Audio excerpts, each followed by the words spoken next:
मौत एक ऐसा रास्ता है जिससे हर किसी को सफर करना है। मौत एक ऐसा जाम है जो हर किसी को पीना है। मौत एक ऐसा इलाज है जो हर किसी को कराना है। मौत एक ऐसी शय है जिसका दीदार हर किसी को करना है। आज तक कोई मौत से बचा नहीं है और ना कयामत तक बचेगा। परवरदिगारे आलम ही की जात है जो बाकी रहने वाली है। वजह तखलीक कायनात मुस्तफा जाने रहमत, शमे बज़्म हिदायत, नौशहे बज़्म जन्नत, साक़िए हौज़ कौसर को भी एक दिन ऐसा आया कि मेरे रसूल सल्लल्लाहु अलैहि वसल्लम की चौखट पर हजरत इज़राइल ने आके दस्तक दिया। जैसे कि दस्तक दी, मेरे रसूल सल्लल्लाहु अलैहि वसल्लम अपना सरे अक़दस अपनी बेटी हजरत फातिमा की गोद में रखे आराम कर रहे हैं। आपकी बेटी की उंगलियां आपके जुल्फों में हैं, आपकी बेटी खिलाल कर रखी है, नबी आराम कर रहे हैं। जैसे कि दरवाजे पे दस्तक हुई, मेरे आका की आंख खुली, नबी सीधे हुए, इरशाद फरमाया बेटी फातिमा अंदर चली जाओ, मेरे दरवाजे पे आज इज़राइल आए हैं। ये शान है मेरे नबी की चौखट पर, चौखट की फरिश्ते भी आते हैं तो इजाजत लेके आते हैं, मलाइका आते हैं इजाजत लेके आते हैं। तो फिर किसी गैर की क्या हिम्मत है जो नबी के दरवाजे पर बगैर इजाजत आ सके। इतना सुनना था, हजरत फातिमा की आंख से आंसू निकल गए। या रसूल अल्लाह, इज़राइल के आने का मकसद आपके जाने का मकसद हुआ। कहा हाँ बेटी, ये मुझे लेने की आए हैं, तुम अंदर चली जाओ। सैयदतुन निसा फातिमातुज़ ज़हरा रोती हुई अंदर चली जाती हैं। मेरे रसूल ने अपने दरवाजे को खोला, हजरत इज़राइल हैं रसूल कौनैन की बारगाह में इजाजत लेके हाजिर हुए, सलाम अर्ज करते हैं ये मेरे नबी की बारगाह है। आज कितने लोग ऐसे भी मिलेंगे आपको जो ये कहते नजर आते हैं सलाम पढ़ने की नबी पर कोई जरूरत नहीं है। मैं ये कहता हूँ किसी इंसान की मत मानिए, आप फरिश्तों की मानिए। फरिश्ता नबी को सलाम कर रहा है, इज़राइल हाजिर हैं। नबी फरमाते इज़राइल कैसे आना हुआ? अर्ज करते हैं या रसूल अल्लाह, मेरी परवाद मेरे रसूल के कदमों में कुर्बान हो जाए, आका रब आपका इश्तियाक कर रहा है। नबी फरमाते हैं इज़राइल अपना काम शुरू करो। बिस्तर पर मेरे रसूल आराम फरमा हो जाते हैं। हजरत इज़राइल मेरे रसूल के करीब आते हैं और आने के बाद में मेरे रसूल से इजाजत तलब करते हैं। आका अगर इजाजत दो तो फिर मैं आगे बढ़ता हूँ। कहा हाँ हाँ आगे बढ़ जाइए। ये निज़ाम कायनात है, ये दस्तूर कायनात है, ये उसूल दुनिया है कि जब किसी के जिस्म से रूह निकलती है तो उसके पैर के अंगूठे के नाखून से निकाली जाती है। मगर जब तुम्हारे मेरे रसूल के जिस्म से रूह को निकाला जा रहा था तो पैर के अंगूठे से नहीं निकाला गया, बल्कि हजरत इज़राइल ने अपना हाथ मेरे नबी के सीने पर रखा। और हाथ रखने का मकसद यही था ताकि दुनिया समझ जाए कि उम्मती और होता है और नबी और होता है। शान देखे मेरे रसूल की। दुनिया में मुस्तफ़ा आए, आने का अंदाज अलग था, दुनिया में मुस्तफ़ा रहे, रहने का अंदाज अलग था। आज नबी दुनिया से जा रहे हैं तो जाने का अंदाज भी अलग है। आज दुनिया में बच्चा पैदा होता है तो रोता हुआ आता है, औंधे मुंह आता है, नापाकी में घिरा आता है, नाफ लटका हुआ आता है, गंदगी से मलबूस आता है, चीखता चिल्लाता आता है। जमीन पर आने के बाद में तरह तरह की बातें शुरू होती हैं। मगर कुर्बान जाओ मुस्तफा के कि जब नबी दुनिया में तशरीफ ला रहे हैं तो आने से पहले फरिश्ते कह रहे हैं आमना मुबारक हो, नबियों का सरदार आ रहा है। फरिश्ते कह रहे हैं एक घर वालों मुबारक हो, कायनात का दूल्हा आ रहा है। और जब मुस्तफा तशरीफ लाए तो 70,000 फरिश्ते सलातो सलाम पढ़ रहे हैं। मुस्तफा पैदा हो रहे हैं तो पैदा होने का अंदाज ये है, माँ भी मुस्कुरा रही है, घर खानदान मुस्कुरा रहा है, हवेली वाले मुस्कुरा रहे हैं। और पैदा इस अंदाज में हर नापाकी से पाक है मुस्तफा, आंख में सुरमा लगे हैं मुस्तफा, नाप कटे हुए हैं मुस्तफा, खुशबुओं में बसे हैं मुस्तफा, सर सजदे में झुकाए हैं मुस्तफा, अपने हाथों में खाक को उठा लिए और मिट्टी उठाकर मुस्तफा जान रहमत ने फरमा दिया, ऐ लोगों, आज जमीन पर आया हूं, परवरदिगार आलम ने कायनात के हर जर्रे के लिए मुझे रहमत बना के उतारा है। अल्लाह अकबर। पूरी दुनिया समझ गई उम्मती और होता है और नबी, जोर से बोलो, नबी आना भी अलग, दुनिया में रहना भी अलग। फिर आगे सुनिए, हजरत इज़राइल मेरे रसूल की बारगाह में है। अल्लाह अल्लाह। अब नबी के जिस्म से रूह निकालना, मेरी और आपकी निकलती है तो पैर के अंगूठे के नाखून से, मगर यहाँ नाखून से नहीं निकाली गई। अल्लाह के रसूल के सीने पर हजरत इज़राइल ने अपना हाथ रख लिया। जोर से बोलिए। जैसे ही हाथ रखा, इजाजत तलब की, काम शुरू हुआ। रूह निकलते वक्त तकलीफ होती है। क्या होता बोलो, जोर से बोलिए। तकलीफ होती है, मगर हाँ एक जुमला है, मुहावरा, कब्र का हाल तो मुर्दा जाने, ये मुहावरा है। मगर अब ये बात समझ में आने की नहीं है साहब कि कब्र का हाल मुर्दा जाने।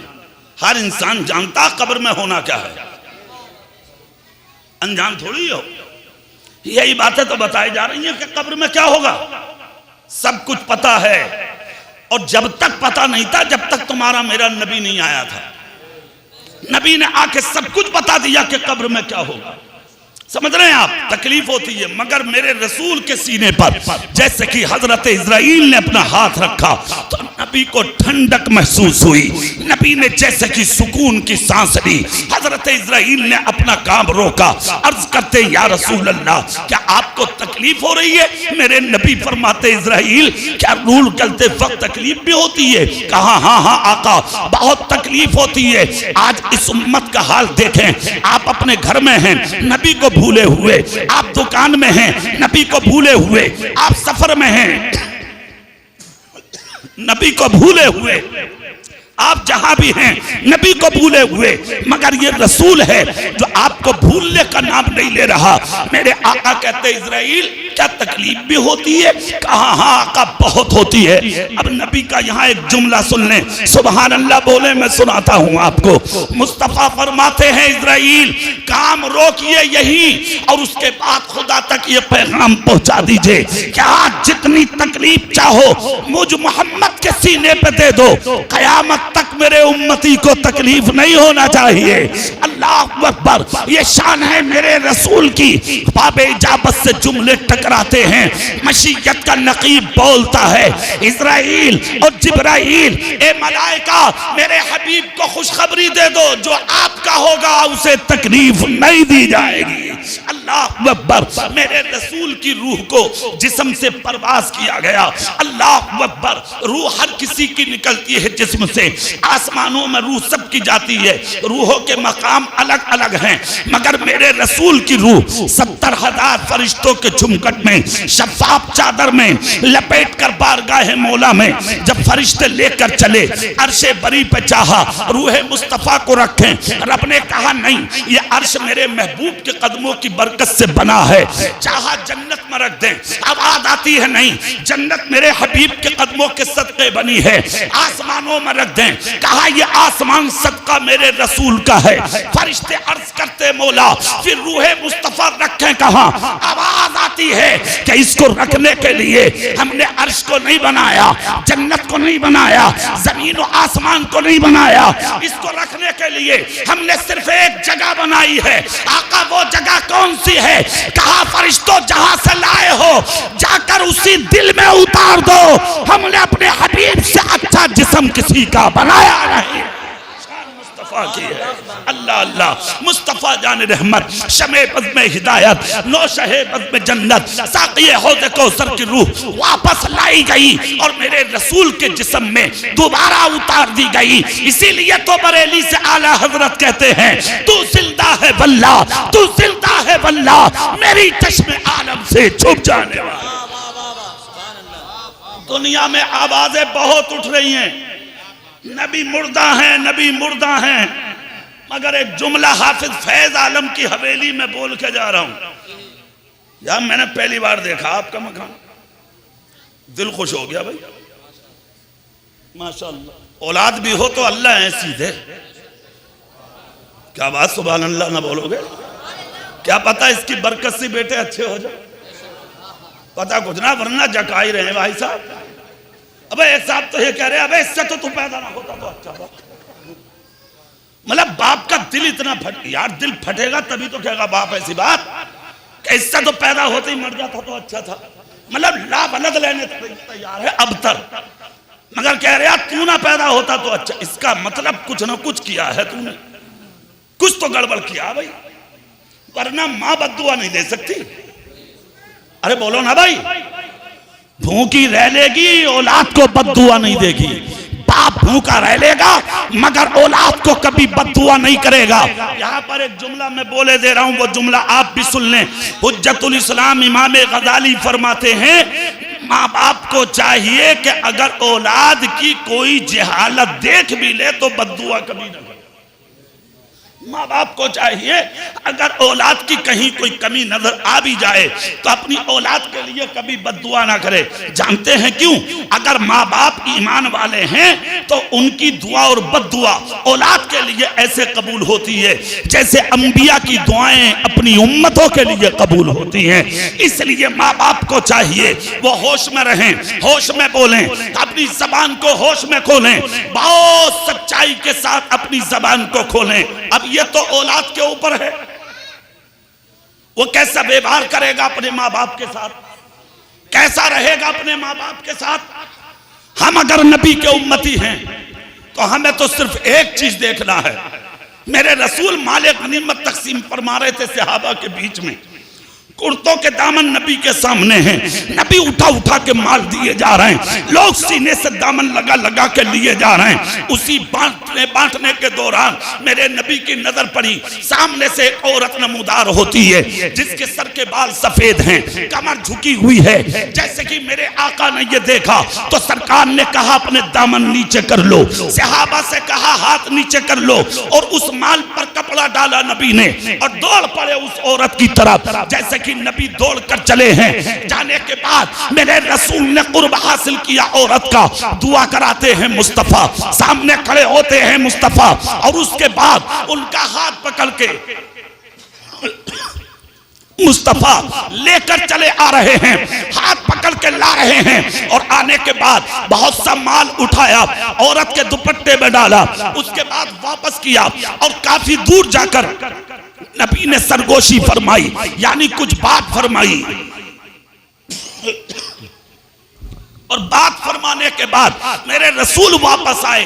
अब सहाबा जो थे ये सिर्फ माल के भूखे नहीं थे, नबी की जात के भी भूखे थे और नबी की बात के भी भूखे थे। आज का होता तो कहता कि चलो बहुत देर हो गई अब्बो, मगर ये सहाबा कौन है, एक एक बात छांटते थे मेरे रसूल की। और कैसे छांटते थे?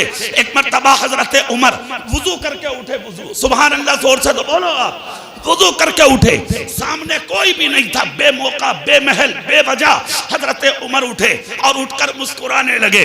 सामने से कोई आया, आकर कहा उमर बेमहल बेमौका, सामने कोई नहीं, कोई वजह नहीं, कोई बात नहीं, बिला वजह मुस्कुरा रहे। हजरत उमर बोले क्यों ना मुस्कुराऊं, वजह तो कोई नहीं है, मगर एक मर्तबा इसी जगह मैंने अपने रसूल को मुस्कुराते देखा था, इसीलिए मैं भी मुस्कुरा गया ताकि वुजू भी मुकम्मल हो जाए, नबी की सुन्नत पर भी अमल हो जाए। अल्लाह अल्लाह, ये है सहाबा। और इन्हीं उमर के बेटे कारी आरिफ साहब सुभान अल्लाह बोले तो मैं एक बात और बता दूं, इन्हीं उमर के बेटे नाम है हजरत अब्दुल्ला, हज करने के लिए जा रहे थे।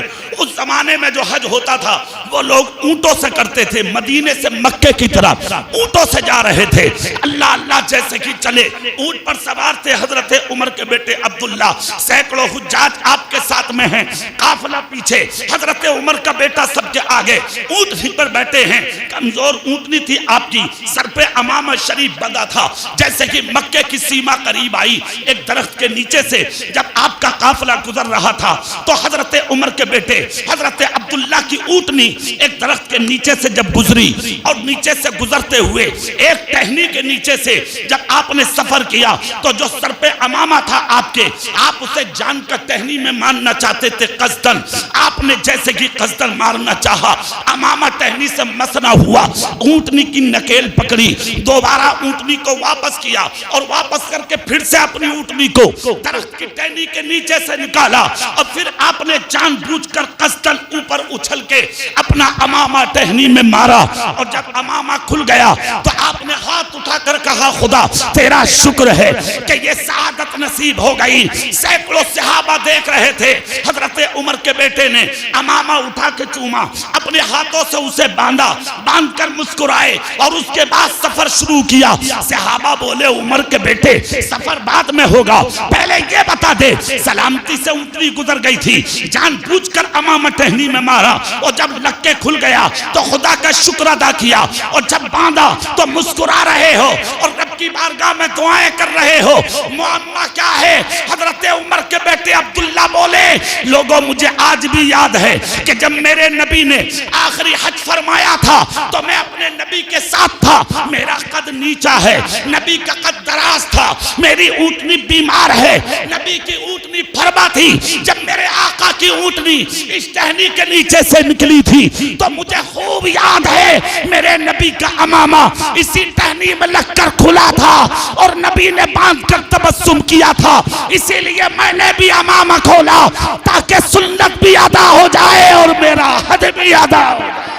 ये लोग हैं अल्लाह तकबीर, नारे रिसालत, मसलके आला हजरत।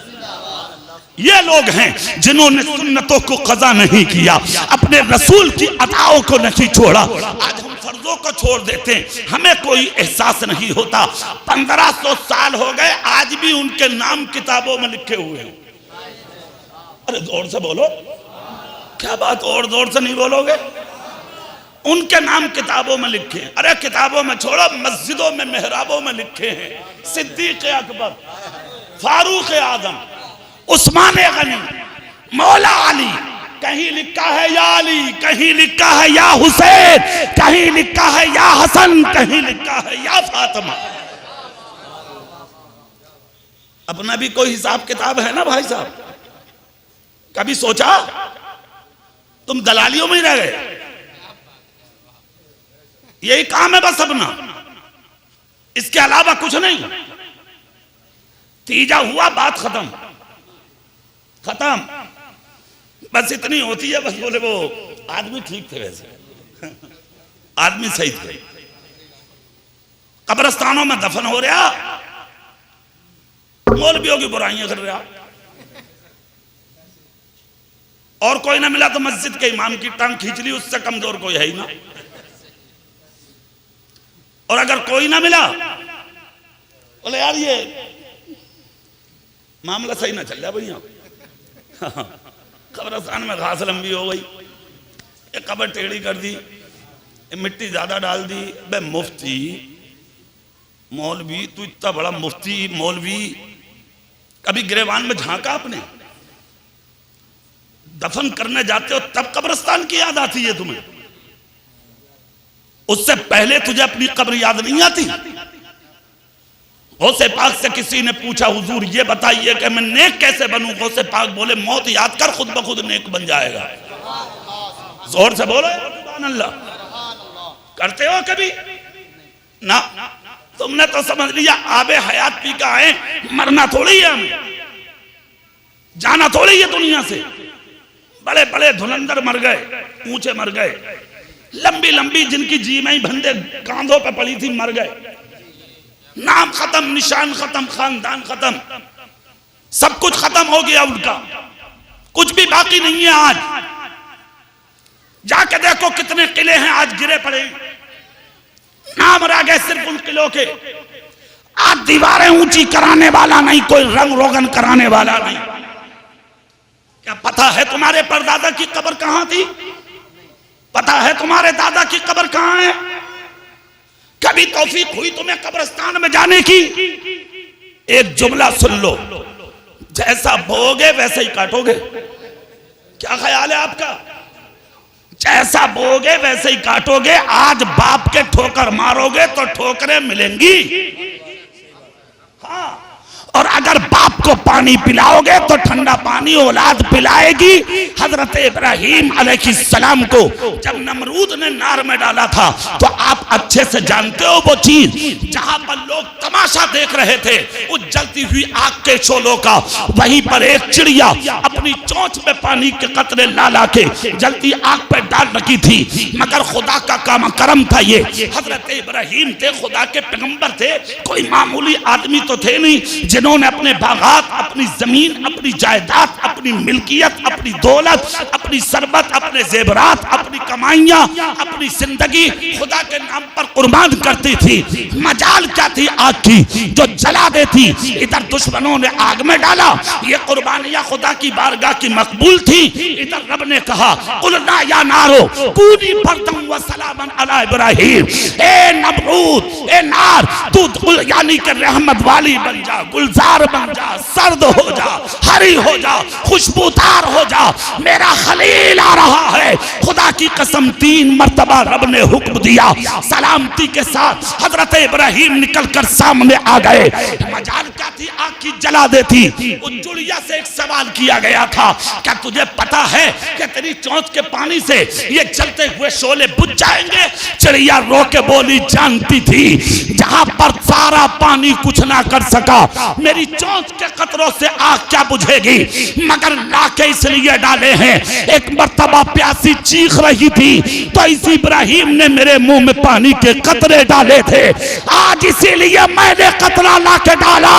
अगरचे बुझा ना सकती मगर कम से कम इब्राहीम का एहसान तो अदा करती।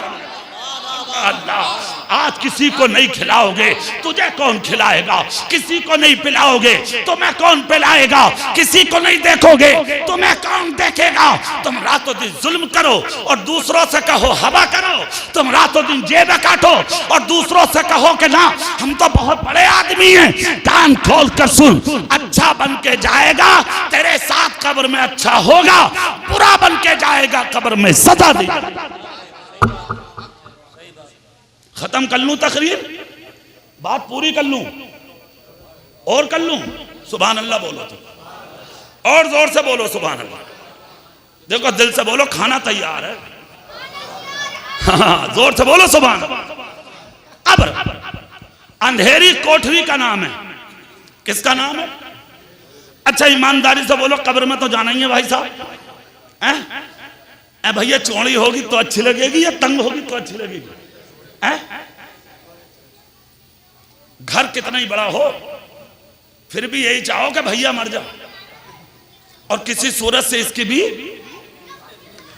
हाँ, खेत 4 बीघे का मगर घास फिर भी छुड़ा रहा बैठा बैठा, थोड़ा चुल्लू घास साफ कर रहा और खुरपी से भी मार दे। बराबर वाला क्या है, क्या ले रहे इसमें, क्या ले रहा?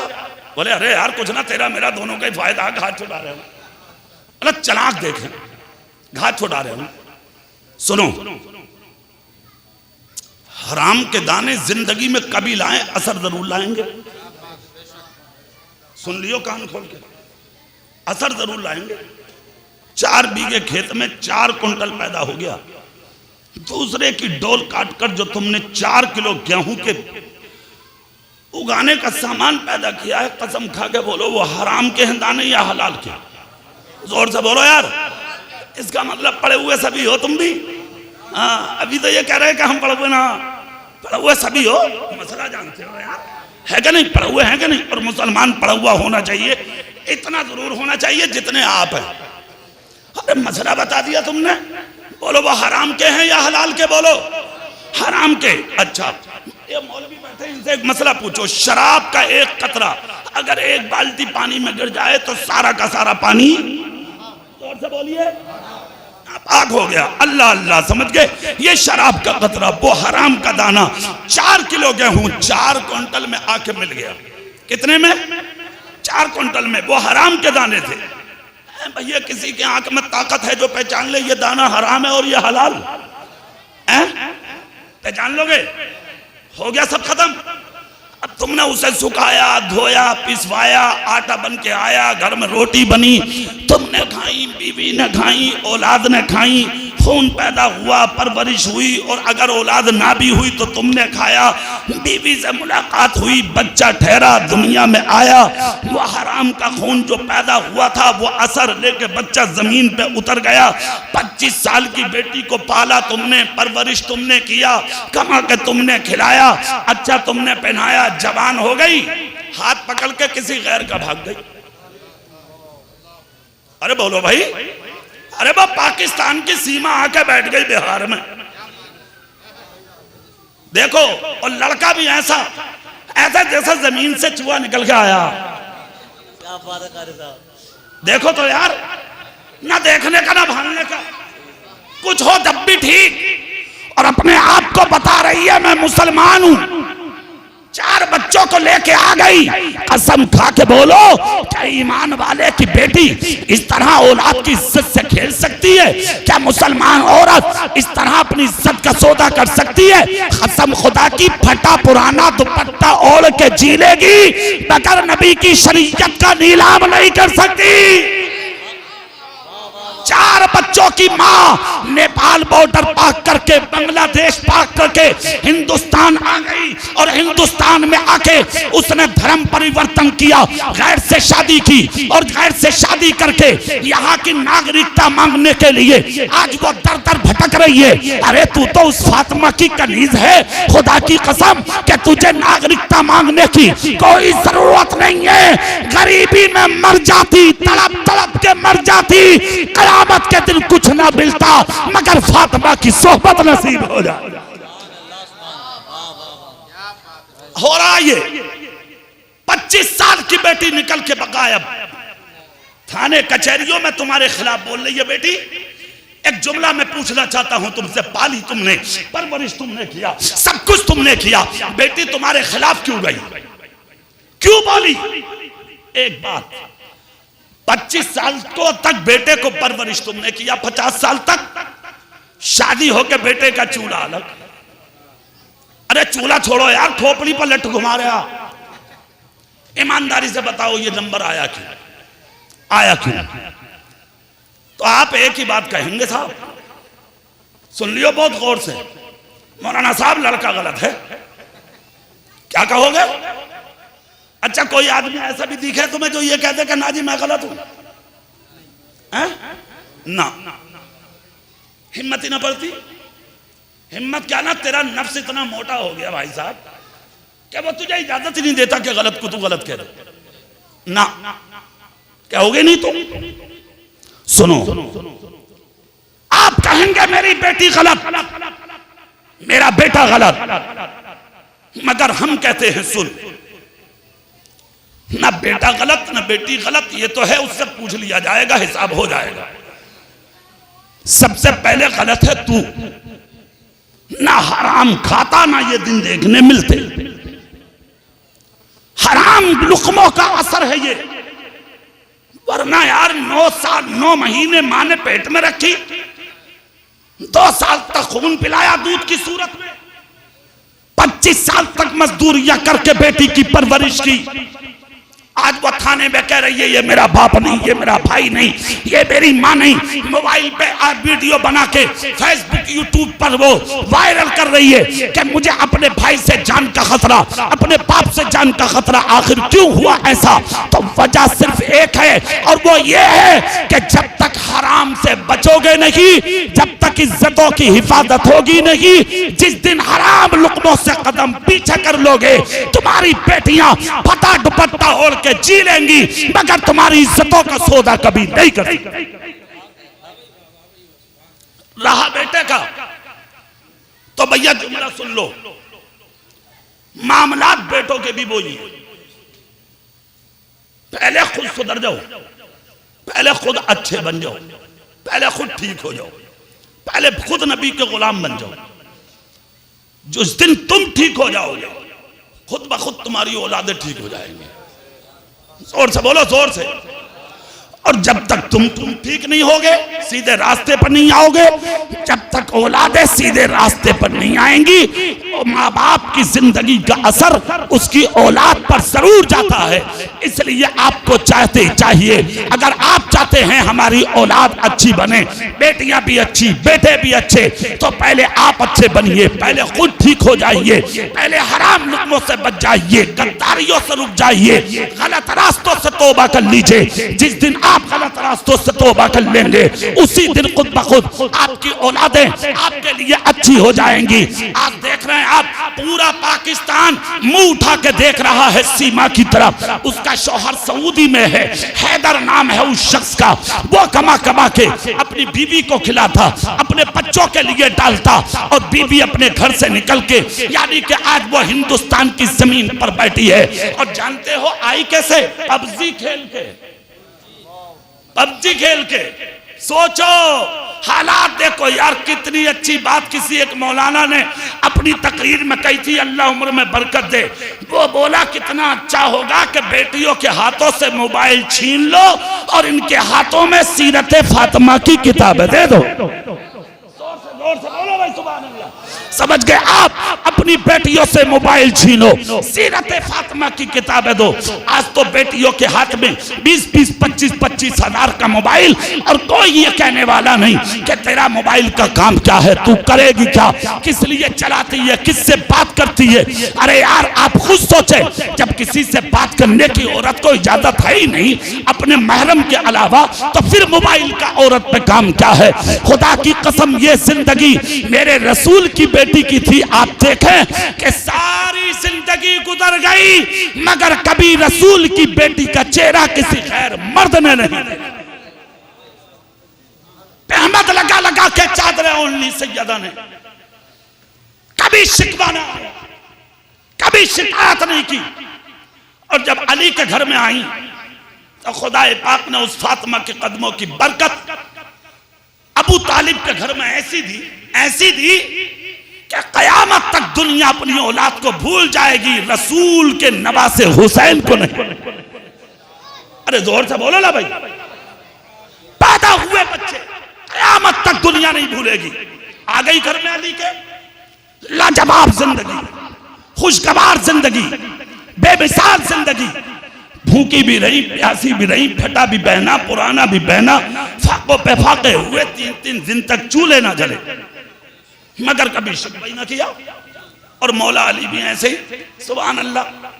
हाँ, तो पूरा दिन रास्तों में बतिया रहे हैं बैठे हुए, और इसी जुगाड़ में है कि कहीं तुक्का लग जा।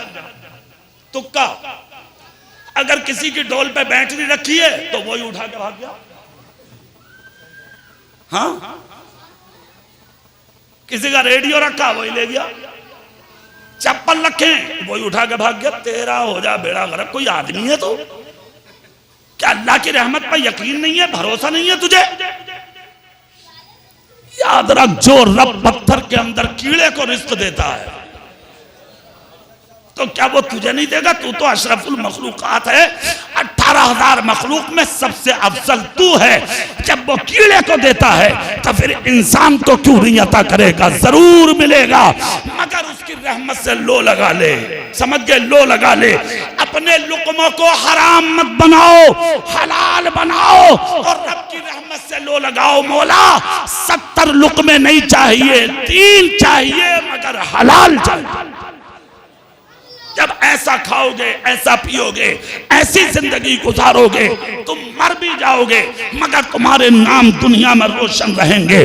समझ गए? आप मर जाओगे, अगर बेटियां भी हैं उनकी भी इज्जत बचेगी।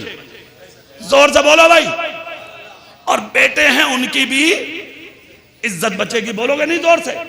बेटियों की भी इज्जत बचेगी और बेटों की भी, चाहे तुम मर जाओ, कुछ भी हो, चाहे तुम बाहर रहो, कहीं भी रहो। समझ गए आप? चंद चीजों का ख्याल रखो। तकरीर पूरी हो रही है, मगर सुभान अल्लाह जल्दी बोल दो। हराम मत खाओ किसी भी हाल में नहीं। अगर हराम खाओगे तो उसका असर तुम्हारी पुश्तों में घूमेगा, तुम्हारी नस्लों में घूमेगा, उसका असर तुम्हारे सजदों तक जाएगा। सजदों की लज्जतों को खुदा उठा लेगा। एक चीज। दूसरी चीज ये अपनी जिंदगी में झूठ को निकाल कर बाहर करो। किसको निकाल के? झूठ कभी मत बोलो। तीसरी, जो कमाई तुम कर रहे हो उस कमाई में ये देखो कि हम दूसरे को, सामने वाले को कहीं धोखा तो नहीं दे रहे, और अगर धोखा दिया तुमने तो उसका असर औलाद पर जाएगा और हर हाल में जाएगा, किसी के बाप से रुकने वाला नहीं है। इन चीजों का आप ध्यान रखें, इन चीजों का आप ख्याल रखें, और जब इन चीजों से बचकर आप जिंदगी पूरी करेंगे तो फिर आपकी जिंदगी कैसी होगी जानते हो आप? दुनिया तो अच्छी हो ही गई, कब्र भी लाजवाब, और फिर तुम्हारी कब्र इतनी अच्छी होगी कि लोग दुआ करेंगे कि खुदा इसके पास मुझे कब्र की जगह अता फरमा दे। अच्छा, बुजुर्ग लोग पहले एक बात कहते थे, एक मिसाल चली आ रही है, बोले भैया बुरे के पास तो कब्र भी अच्छी है ना, और उसका एक पलट ये है, जबर के पास तो कब्र भी अच्छी। लोग कहते थे, मगर वो मुहावरा और वो बात आज सच्ची है भाई साहब, किताबों में भी यही आ रहा आज। हाँ, किताबों में भी यही आ रहा। बता क्या? जबर उनका मतलब होता था बुरा, गलत आदमी, उनका निशाना और उनका मकसद था ये। आज कुरान भी यही कहता, सच्चों के साथ हो जाओ। जोर से बोलो यार, जोर से। किसके साथ हो जाओ? ये तो है दुनिया की बात। अब आखिरत की सुनो। अगर अच्छे के पास कब्र फायदा ना देती तो विसाल से पहले ताजुश्शरिया वसीयत करके ना जाते। हुजूर ताजुश्शरिया ने विसाल से पहले फरमाया था, ऐ लोगों, जब मेरा विसाल हो जाए तो मेरी कब्र किसी अल्लाह वाले के पास जाकर बना देना, इसलिए कि अगर मैं इस लायक ना भी हुआ तो अल्लाह वाले की सोहबत मुझे बचा के ले जाए। अल्लाह अल्लाह। आप जानते हो किसने कहा? ताजुश्शरिया ने कहा। मुझे बताओ, जब ताजुश्शरिया के जुमले ऐसे हैं तो फिर हमें कैसा होना चाहिए? कौन ताजुश्शरिया? खुदा की कसम, जिसके इल्म का जवाब नहीं, मर्तबे का जवाब नहीं, बुलंदी का जवाब नहीं, तकद्दुस का जवाब नहीं, सब कुछ खोकर अपनी जिंदगी को गुजारिए। और चलते चलते एक जुमला हजरत इमाम आदम अबू हनीफा का सुन लीजिए, पूरी ताकत से सुभान अल्लाह बोलकर दिखाइए। ये पूरी ताकत है तुम्हारी, बोलिए। अच्छा, पूरी ताकत से बोलिए अल्लाह का नाम, सुभान अल्लाह, जोर से बोलो। अब इमाम आदम का एक जुमला सुन लो। इमाम आदम कहते हैं, अगर तुम्हें अल्लाह के नजदीक मुकर्रब बनना है, समझ गए, तो अपने अखलाक बहुत ऊंचे बनाओ। जोर से बोलो भाई, अखलाक बहुत ऊंचे बनाओ। और दूसरी जगह हजरत इमाम आदम कहते हैं, अपनी रूह को कुछ खिलाओ। पूछा गया इमाम आदम अबू हनीफा से, और पूछने वाले कौन है? इमाम मोहम्मद। हुजूर, रूह कैसे खाएगी? कहा, रूह की ग़िज़ा है तक़वा, परहेज़गारी, अल्लाह की इबादत। ये चीजें हैं। इन चीजों की तलकीन फरमाई हमारे बुजुर्गों ने, हुक्म दिया हमारे बुजुर्गों ने। अरे भाई, दुनिया है, यहाँ तो हम और आप अपने घर में रह रहे हैं।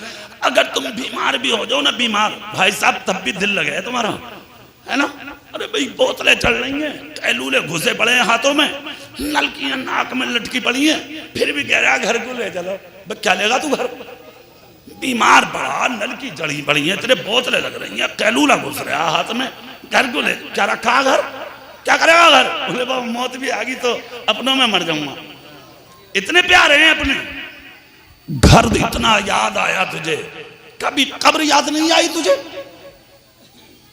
सोचा कभी कब्र के बारे में? याद रखिए, खानदान है जिनके बीच में रह के जी लेते हो, वो कब्र है जहां कोई नहीं है। अभी चंद दिन पहले कारी नासिर की वालिदा का इंतकाल हुआ, अल्लाह मग़फ़िरत फरमाए। बहुत अच्छी थी, बाकिरदार थी, बाअखलाक थी, यहां तक कि उनके बेटे हाफिज हैं, हाफिज नासिर साहब, मगर उन्होंने कभी गांव के हाफिजों में इम्तियाज नहीं रखा। जहां मिली सबके चेहरों पे, सरों पे हाथ रखा उन्होंने। अल्लाह उनकी मग़फ़िरत फरमाए। आज कब्र में लेटी हैं वो, हाफिज फैज आलम के वालिद आज कब्र में लेटे हैं वो। क्या खबर है किसी को किस हाल में है वो? कैसे पढ़ी है वो, कैसे पढ़े हैं वो, मगर हाँ अल्लाह की रहमत पे एक यकीन है, एक भरोसा है कि जो माँ और बाप अपने बेटों को इल्म दीन सिखा के मर जाएं, अल्लाह उन्हें कब्र में सुकून अता फरमाता। जोर से बोलो, जोर से बोलो सुभान अल्लाह। इसलिए कि एक शख्स ने सिर्फ अपने बेटे को बिस्मिल्लाह पढ़ना सिखाया तक नहीं था, जब वो मरा तो अजाब में मुब्तला था।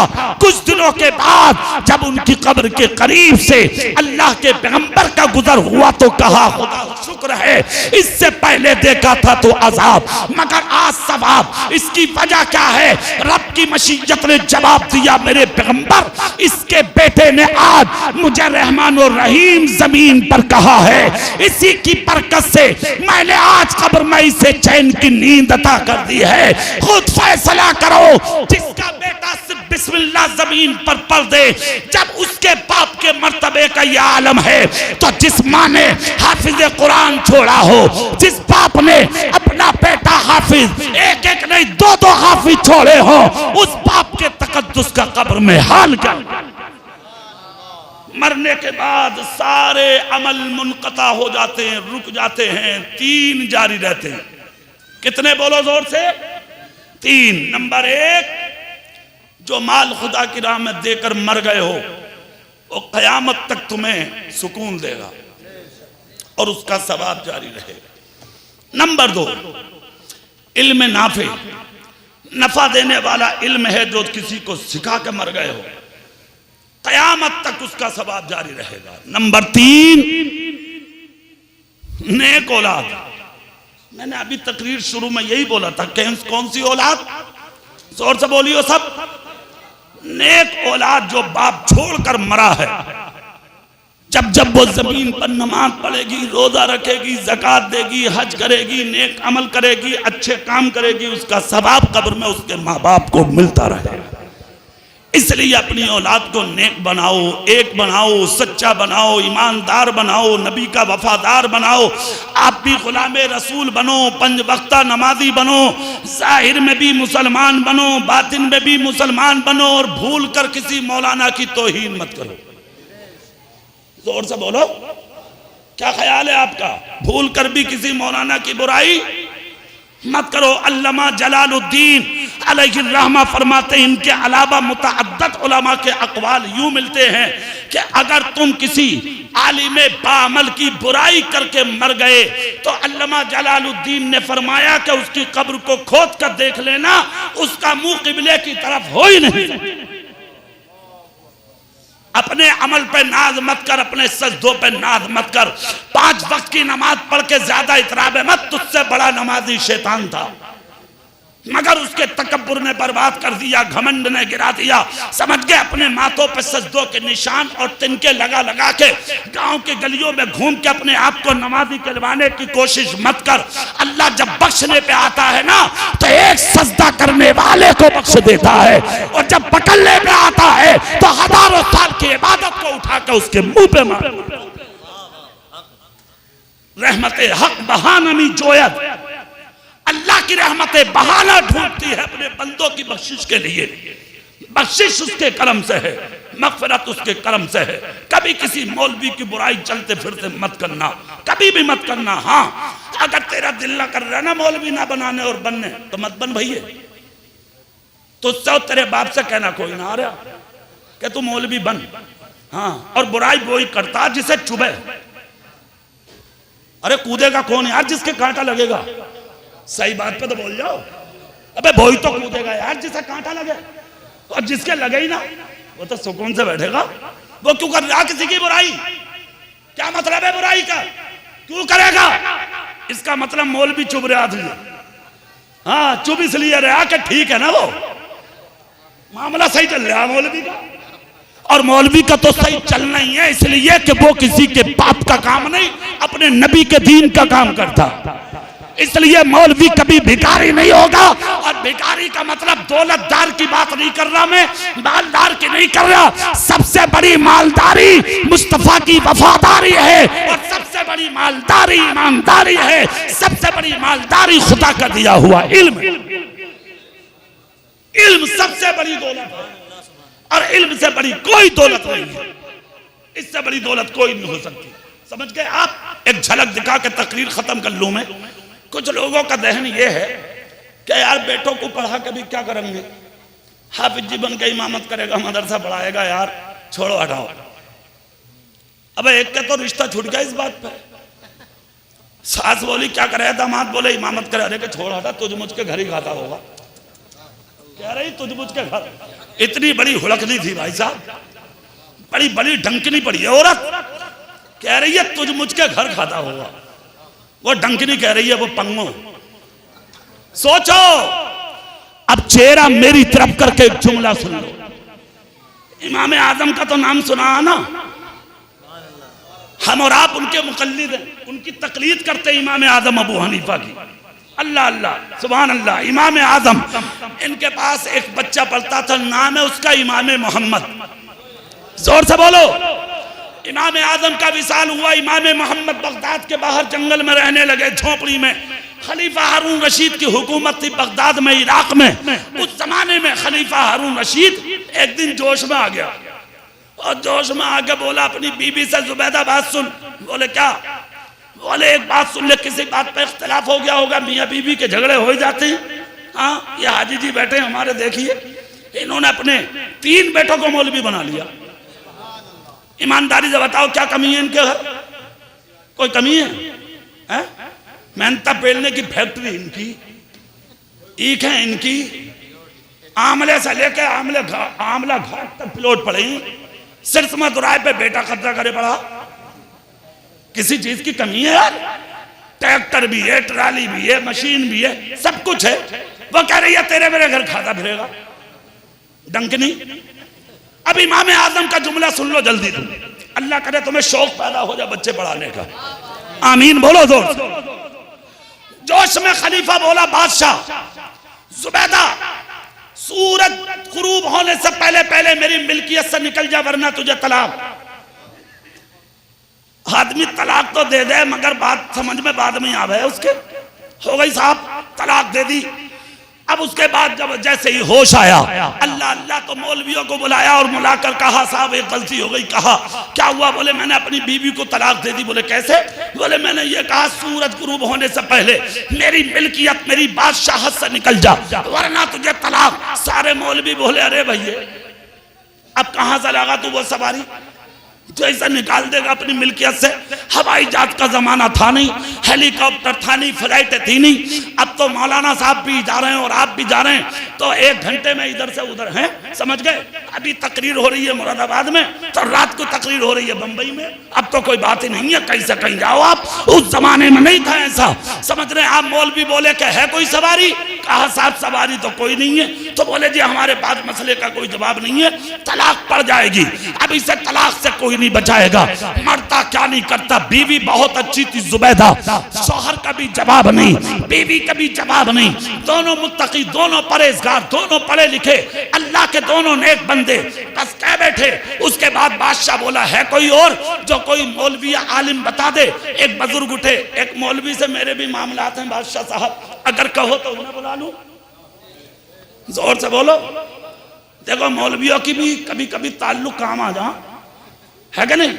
आज अच्छा एक बात है, कभी कभी डूबते का सहारा तिनका भी बन जाता, इसलिए बना के सबसे रखो, बिगाड़ो मत। पता कुछ ना किस दिन किसका मौका लग जा। तू कहा वो तो क्या है बोलो, तू कहा जिसका लग जा। अरे मियाँ जैसे उठा बादशाह बोला अरे यार देर काहे की करे, जा भैया जल्दी बुलाओ फौरन। भागा भागा जंगल में गया। इमाम मोहम्मद कुरान पढ़ लेते, दरवाजे पे हाथ मारा, कहा कौन? का हुजूर आ जाओ। कहा जाओ, मुंह लगा था। कहा हुजूर एक मसला है। कहा क्या? बोले बादशाह सलामत ने कहा अपनी बीवी से सूरत तुलूब गुरूब होने से पहले मेरी मिल्कियत से निकल जा, वरना तुझे तलाक। सारे मौलवी बगदाद के कह रहे हैं तलाक हो जाएगी, बचेगी नहीं। हुजूर है कोई रास्ता? इमाम मोहम्मद बोले जाके कह दे बच जाएगी।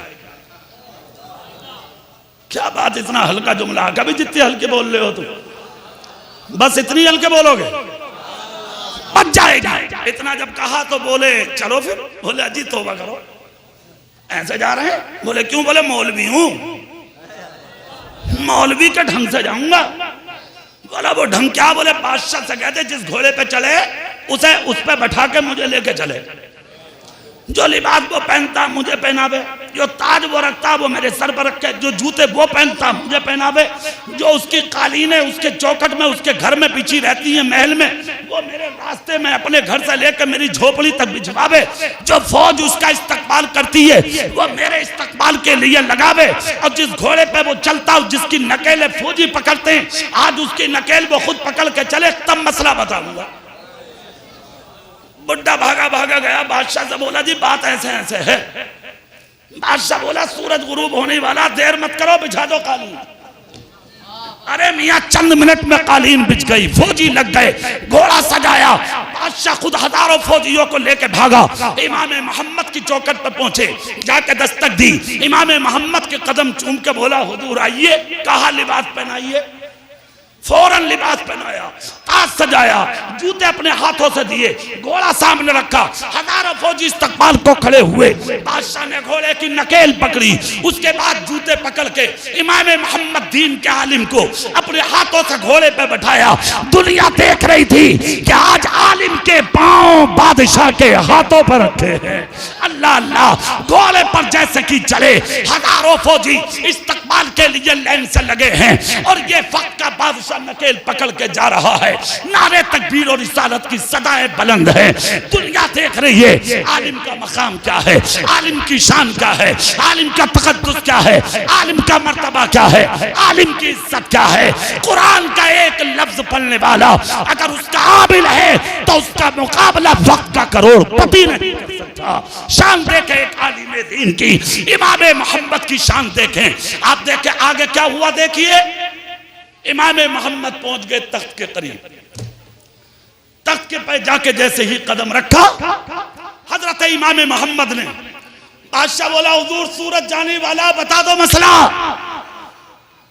मरता क्या नहीं करता, भूखे को क्या चाहिए? खाना। अरे जोर से बोलो, भूखे को क्या चाहिए, प्यासे को क्या चाहिए, और अंधे को? जोर से बोलो, अंधे को। हाँ, एक जगह मैंने कहा अंधे को क्या चाहिए तो एक साहब बोले पानी। कह दे आदमी जोश में। अब इधर देखें आप, इमाम मोहम्मद से बादशाह बोला हुजूर सूरज गया, बताओ मसला। कोई बात नहीं, कहा बताओ मसला। इतना जब कहा तो इमाम मोहम्मद बोले बताऊंगा, रुक जा, जल्दी मत कर। कहा क्या? बोले सब कुछ हो गया, अभी एक बात बाकी है। बोले क्या बाकी है? बोले बाकी ये है पहले अपनी सारी बादशाहत का मुझे मालिक बना दे। जोर से बोलो भाई, किसका मालिक बना दे? कोई मामूली बात नहीं है, सारी मिल्कियत का मालिक बना, तब बताऊंगा मसला। इतना जब कहा तो सोचने की बात ही नहीं थी। एक तरफ सूरज को देखा, एक तरफ बोला बादशाहत गई। बोला चलो दे दी, मगर बचा लो बीबी। इतना जब कहा तो इमाम मोहम्मद की आंख से आंसू निकल पड़े, जेब में हाथ डाला और हाथ डालकर एक डायरी निकाली, और उस डायरी में एक तफसील लिखी थी, एक मुसव्वदा था तैयार, समझ गए। और वो ये था कि इमाम मोहम्मद को इनके उस्ताद इमाम आजम ने एक मरतबा 5 आने की सब्जी लेने भेजा था बाजार में, तो इन्होंने पसंद 6 आने की कर ली। सब्जी वाला बोला 1 आना और दो। कहा सब्जी पसंद है, पैसा तो नहीं है, 1 आने का मसला पूछ लो। सब्जी वाला बोला मैं मसला उसला नहीं जानता, मुझे 1 आना दो, मेरे बच्चे घर में भूखे बैठे हैं। तब इन्होंने रोकर कहा था उस्ताद इस इल्म का क्या होगा जिससे मैं 1 आने की सब्जी नहीं खरीद सकता, उससे जिंदगी कैसे गुजारूंगा। तब इमाम आजम ने कहा बेटे इल्म सब्जी की दुकान पर नहीं आजमाया जाता, इल्म आजमाने का वक्त आएगा, आजमा लेना। आज वो जुमले इन्होंने डायरी में लिख लिए थे। जब बादशाहत मिली तो पॉकेट में हाथ डाला, वही डायरी निकाली, उसको चूमा, आंखें अश्कबार हो गई, दाढ़ी आंसुओं से तर हो गई। कहा खलीफा हारून रशीद से आजा मेरे करीब। कहा मतलब ताज उतार के बोले तू ले ले, लिबास उतार के बोले तू ले ले, यहाँ तक के बादशाहत दे के बोले तू ले ले। जो मोहरे बादशाहत की दे दी थी खलीफा ने, कहा तू ले ले। कहा आप, कहा मुझे बादशाहत नहीं चाहिए, मुझे तो अपने उस्ताद के जुमलों को आजमाना था। मेरे उस्ताद ने कहा था बेटा इल्म सब्जी की दुकान पर नहीं आजमाया जाता, इल्म आजमाने का वक्त आएगा। आज मैंने आजमा लिया, जिस इल्म से मैं तेरी बादशाहत खरीद सकता हूँ, मैं उस इल्म से क्या नहीं खरीद सकता। यह है इल्म, इसलिए बच्चों को आलिम बनाओ। कहा मसला बताइए, कहा सुन, अपनी जुबैदा का हाथ पकड़िए और उसको लाके मस्जिद में बैठाइए। पूरे इराक की गेटी पर तेरी हुकूमत हो सकती है, मगर अल्लाह के घर में किसी के बाप की हुकूमत नहीं होती। अल्लाह अल्लाह, बीबी निकाह में रह गई। मैं ये कहना चाहता हूँ इल्म इल्म है, और इल्म वालों की जरूरत तो मैं पैदा होने के वक्त भी है, दुनिया में भी है, मरते वक्त भी है, जनाजे पे भी है, कब्र में भी है, और मैदान महशर में भी है। इसलिए मैं तो कहता हूँ इल्म वाले तो बहुत बड़ी बात, अपने गांव से छोटे आदमी की भी मुखालफत मत करो। पता कुछ ना वो तुझसे भी अच्छा हो, हाँ जरूरी नहीं है कि तू अच्छा, वो भी अच्छा हो सकता।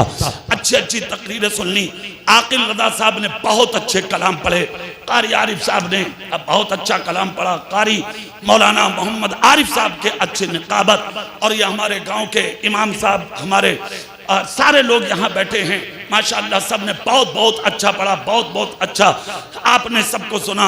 अल्लाह ताला लफ्ज लफ्ज को कबूल फरमाए, और इस महफिल की बरकत से हाफिज फैज आलम के वालिद के अल्लाह मगफिरत फरमाए, और हमारे गांव के कब्रस्तानों में जितने लोग लेते हैं अल्लाह सबों की मगफिरत फरमाए, और जितने लोग यहाँ बैठे हैं अल्लाह उनकी भी मगफिरत फरमाए। आमीन। वाखिर दावाना अनिल हम्दुलिल्लाहि रब्बिल आलमीन।